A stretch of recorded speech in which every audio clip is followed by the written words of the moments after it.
I want to thank Hunter Bailey one more time for coming on here to discuss the Hornets. We'll be giving you updates all season. We'll be in the building all season at practices, everything.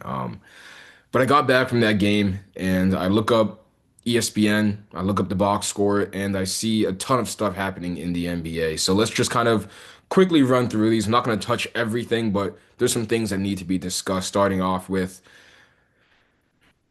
the Demagorgon in the NBA, just a new alpha predator in the league.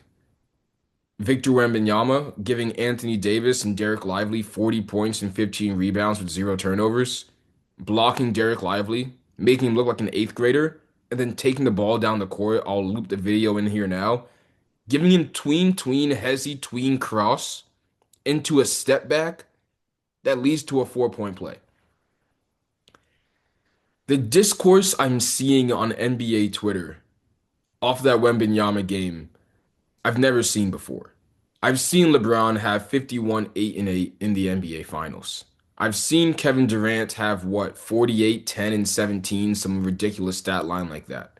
I've seen Stephen Curry in game 6 in Boston just destroy them.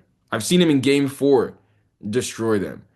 I've never seen something like what Victor Wembanyama did last night. I'm almost speechless. I'm trying to gather my words here because we have to start as NBA fans, as people who love sports in general, have to draw the line between how many accolades do you need to really get into certain conversations. Because Victor Wembanyama might not have an MVP. He might be in his third season in the NBA. He would have a Defensive Player of the Year award if he didn't have the health issue that plagued him last season. However, just pure eye test. And I know the eye test is a buzzword that people like to use, but just looking and watching this guy play, you can't name four players, five players better in the NBA. You can't name, in my humble opinion, I can't name 10 centers that I would rather have than Victor Wembanyama based off how he looked last night. This guy isn't just 7'5", run and dunk man, James Harden talking about Giannis Antetokounmpo. He's skillful. He's going between the legs. He's getting to his spots. He's getting caught dead to rights by AD. It's not like AD didn't do a bad job, but he's stepping through. And a Victor Wembanyama step through is creating so much space where AD just has to look and say, hey man, I did my job. I don't know what you want me to do with that. Leading up to this debut for Cooper Flag, he said his Mavs teammates were telling him, hey, Wemby's different. You can watch all the tape you want. You can comb over all the film you want. You can look at the advanced stats. You can do whatever. Until you see him and face him in real life, you really don't know what it's like. And that was his welcome to the NBA moment. I thought it was Gabe Vincent in preseason, giving him four straight threes and letting him know, hey, anyone, it doesn't matter if they're an all-star or a role player, anyone can give you buckets in the NBA, but no. It was Victor Wembanyama showing Klay Thompson, first ballot Hall of Famer. Anthony Davis, first ballot Hall of Famer. Cooper Flag, transformational player. He showed them all that, okay, you guys are good. I'm great. You cannot hold a candle to me. It's one of those it's one of those games where you simply, if you're watching it with someone, you're not even like jumping up and down in excitement. You're not cheering loudly. Instead, you're just looking at them kind of disgusted with what you're seeing. You're thinking, is this what basketball will look like in 20 years? Is everyone going to be a Victor Wembanyama? Then your brain comes back to reality and says, no, appreciate what you're watching because this guy is an absolute anomaly. That's number one. Number two, we could talk about Stephon Castle and Dylan Harper having great debuts for the NBA season. That's another topic for another time. Let's move off the Spurs real quick. Let's jump to the Philadelphia 76ers. Because VJ Edgecombe at this point, the burst of speed that he has, the lack of fear that he has going downhill, the control that he plays with despite the speed that he has is amazing. And doing it on the road, not in front of Sixers fans, in front of Celtics fans, letting Celtics fans know, oh man, I'm gonna worry about this dude for the next 10 to 15 years. Really? I know I have Jason Tatum. I know we have Jaylen Brown. I know we have Joe Mazzulla. I know we have sickos in our organization, but you're telling me this guy, as a rookie, is gonna walk into TD Garden and lay 34 on us in a win? Tyrese Maxey is gonna lay 40 on us?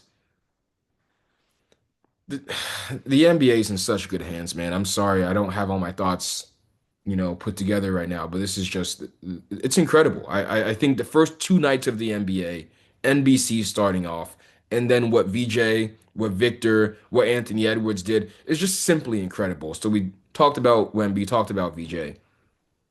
I want to move on to Anthony Edwards now. Someone called him Taskmaster because if anyone knows the Marvel movies, the villain Taskmaster will be able to see someone have a move and immediately duplicate it.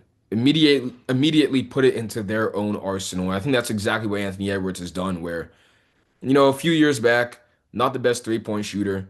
In the offseason, he goes in, comes back, leads the NBA in three-pointers made. Last season, Shai Gilgeous-Alexander, hitting him, punch, dribble, step back, stop on a dime, pull up, midi, that's cash. Those types of shots were valuable, invaluable in the playoffs. They helped the Thunder get to where they wanted to hoist that Larry O'Brien trophy. What happens?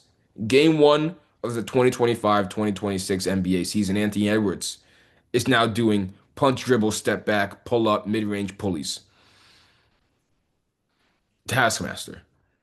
I I'm always surprised and pleasantly surprised by how much this guy works on his game. Forget the Adidas commercials, forget the swag, forget the trash talk, forget the posters and the highlight plays. Every year, he says, okay, here's a glaring weakness in my game. I'm going to work on it to make sure teams cannot exploit it going forward. Anthony Edwards, you dog you. You absolute dog you. So what we do? We did AD. We did VJ Edgecombe. We did Victor Wembanyama. We can do Cooper Flag another time. Talked about the Hornets already with Hunter Bailey. Thank you again. What the hell, Clippers? What the hell? You let the Utah Jazz walk into your trap and lay 40 on you. You're down 28 to the Utah Jazz in the first half in the third quarter. I get it, it's game one. I don't want to overreact. I don't want to underreact, but these are things where you start to see the passing of the torch in the NBA. You start to see, oh wait, Kawhi and James are phasing out of the upper echelon of players in the NBA. And I get it. I'm the biggest Kawhi Leonard fan. He had 39 in that game two against the Denver Nuggets, and it was incredible to watch. It was basketball nirvana.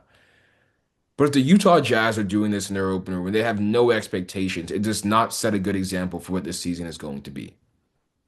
And lastly, I want to talk about utility guys. Guys like Will Richards, guys like Sion James, guys like Andrew Nemhard, guys like Kason Wallace, who start off in a very limited role that's defensive focused. And as the years go on, as time passes, you realize these guys aren't just lucky to be in the right spots every time. They're not just lucky that the ball is ricocheting or falling to them over and over again. At a certain point, it's a skill where Sion James gets a rebound in his debut and looks at the basket and says, "Oh wait, I'm I'm gonna waltz myself to a layup here." Or Will Richards is getting a rebound and the ball just falls right into his lap and he gets a floater off of it. Or he's using Steph's gravity in order to thrive in the Warriors offense. These types of things, although they look easy, they're not. And I think a lot of players aren't being taught to play that type of way. You also need to have that physical built body to be able to guard backcourt players, be an efficient slasher, and contribute to your team in a winning way. However, I want those types of guys on my team. That's all I got for you guys. I mean, just so many thoughts swirling in my head. I'm trying to articulate all of them. I can't. Day one, day two in the NBA is incredible. You will be seeing more long form content from me. If you see our YouTube shorts, if you see our TikToks and you support it, I really appreciate you. It kind of took me some time to get over the hurdle of just posting and enjoying the craft of it, getting my thoughts out, putting them into the cloud, into the ether, where they'll be forever. But I just I couldn't be happier, man. I saw a quote that said, "What a blessing to be tired doing something you love." And these nights going forward, I'm watching West Coast games that start at 10 o'clock. NBC tip-off's gonna start at 11 p.m. going forward.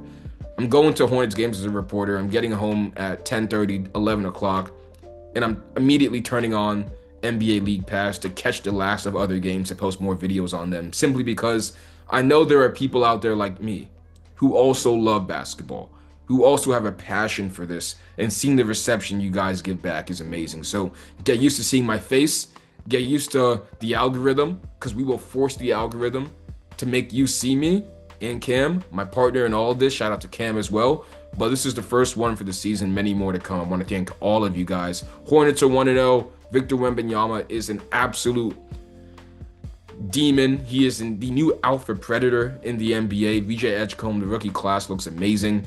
A lot of stuff to talk about in the association, and I just want to thank you guys all again. So thank you, and until next time, peace.